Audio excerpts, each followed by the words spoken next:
Kā tev patīk Rīgas zeļu aktivitātes tādā visā, un tā viņu galvenokārt tā pieeja? Man ļoti patīk. Ienākuši? Man ļoti patīk.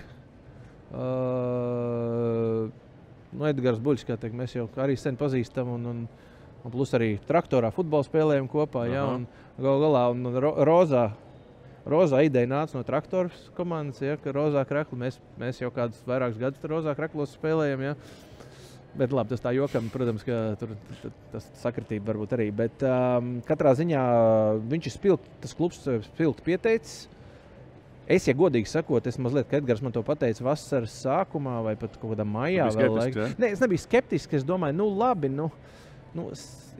jā, noteikti palaidīs, bet vai tiešām tik akal un ir izstāsta sākums ļoti labs. Es gribu tikai novēlēt, lai nesagaida ASK liktenis, lai tiešām tas paliek par tādu ilgtermiņu stāstu, ilgtermiņu projektu, varbūt nemēģināt lekt pa 3-4 soļiem uz priekšu katru gadu, bet mēģināt apzināt savas iespējas un varbūt tā, bet teiksim, Edgara enerģija ir abrīnojama. Es šobrīd diez vai vairs kaut ko tādu uzņemtos, tāpēc, ka es tam gribu, teiksim tā,